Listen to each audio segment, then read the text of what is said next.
There is an issue with this team all of us, suddenly, and that is that they will be without Federico Chiesa now for the rest of the season. He makes a return here in these games, and then has a ACL, tears his ACL. I believe that's a cruciate ligament injury is what they describe it at, but come on, we know it is a torn ACL.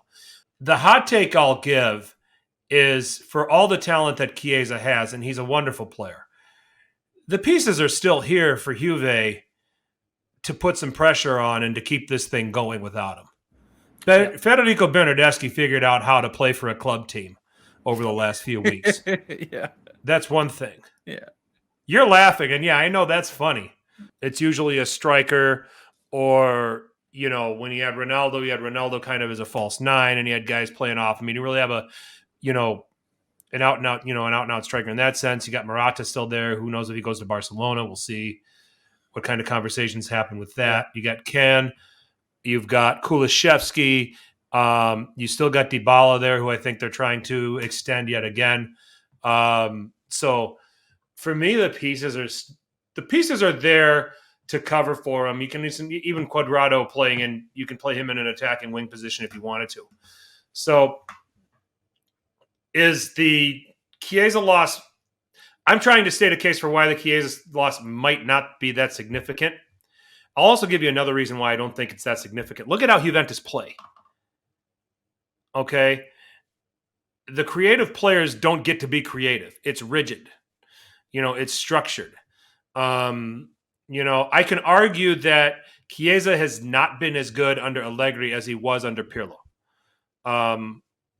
So for those reasons, and for all of the other players functionally that can do what's being asked of Chiesa in Allegri's system, this is not that huge a miss for Juventus.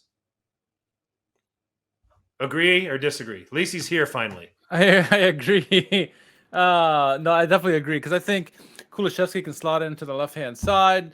You got the ball on the right. They can flip-flop. Bernardeschi is available as well. I certainly think there's plenty of options. And I also think it's funny that, well, granted, Chiesa started off well in this game, had a lovely assist to Dybala, and Locatelli played a lot better in this game. I think it's ironic that seemingly the most hated guys on the Juventus team by Juventini, Morata and McKennie, played very, very well in this game. And again, they were key contributors to their offense, right? Morata especially, he misses a lot of opportunities point blank. He gets offsides a lot, but he does so much with the ball. He's good holding the ball up. He plays very well on the wing as well, setting people up. He had a nice assist in the game as well, and so he does a lot of things. And yeah, he's not as clinical as you want a striker to be, but he creates opportunities. And McKennie does decently as well. At least in this game he did. I think they're okay. I do think they're okay, and I think their defense is good enough. Their midfield needs still improvement, as we've been talking about. Losing an attacking player is not going to be the issue for them. It's can they get the pieces in the middle? We've been talking about this all season long. That's been the weak point. And if Allegri can bring in a couple of bodies in the middle to help out Locatelli in there, I think Juventus are in a good position to challenge for a top 4 position, certainly, because right now they're only 3 points behind Atalanta. You wouldn't bet that Atalanta are going to lose that lead, but you never know. Crazy things have happened. And when Juventus are in the mix, you can never discount them. We've had years and decades of that history. So they're there. They'll be okay without Chiesa. I think this is my hot take. I think the Chiesa injury is a bigger loss for the Azzurri than it is for Juventus. It's a huge miss for the Azzurri. It's a huge miss. I'm going to pull up courtesy of fbref.com, which is basically Football Reference.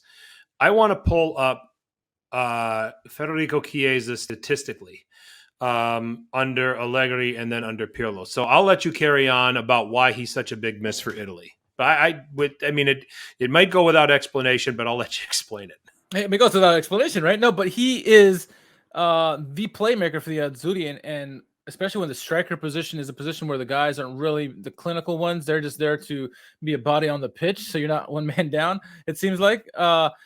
So much has gone through Chiesa, especially during that long run, the championship run and the Euros, and he is such a dynamic player. When he's at the top of his game, nobody, and I mean, there's maybe a couple of defenders in the world that can stop him.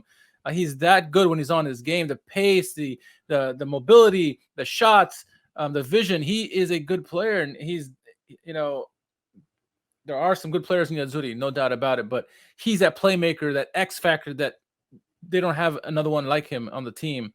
And he was a big reason. Granted, it's a team game, but he was a big reason why the Azzurri were so good against some of these better opponents, because he could unlock the teams when it was such a stalemate.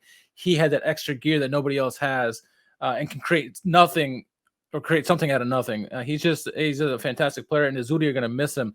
Juventus, on the other hand, as we've been saying, they play that system that doesn't depend on one guy, and they can put other pieces in there. And Allegri doesn't go for the 4 or 5-0 wins. They go for the 1-2-0 victory.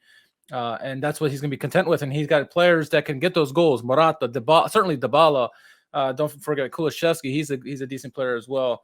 There's some pieces there for Juventus. I think Juventus as a whole can handle this, and they can still score, as opposed to the Azzurri. We're not sure at the moment who can score. And right now they've have a little bit of a lull after their victory. They've been struggling. So, big games coming up, and we'll see. Maybe Scamacca joins the fold and changes their minds, or another player emerges. Raspadori, who knows, joins the Azzurri mix. But Chiesa is a tremendous loss for the Azzurri, more so than Juventus, in my opinion. Yep. All right, so I'm looking at this. Okay, so per 90 minutes, goals per 90 in the 2020-2021 season under Pirlo, 0.33. Under Allegri, 0.21. Assists per 90, 0.33. Under Pirlo, 0.21 under Allegri. These are tiny numbers, but significant nonetheless. So tells you, kind of how open things were. Now, interesting enough, shots per 90 is his shots per 90, 2.92 with under Pirlo, 2.44 under Allegri. Okay. So, it tells you everything. He had more freedom. He was far more he was more influential. The statistics show that too. So, it's almost like saying under Allegri, he's another guy. So, the numbers are still decent, but they're not, they were a little bit higher under Pirlo. One other note I want to take a look at is chance creation. Now, his chance creation per 90 is slightly up.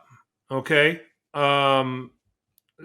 With Allegri, that's one area that you can probably take a look at. It was 3.5, and this is like creating for other players. 3.5 per 90 for under Pirlo, a little over 4 under Allegri. So yeah, there was a little bit of influence there. Okay, but the individual, what he does, the goals, the assists, the actual output was higher under Pirlo. So, and it's all system, and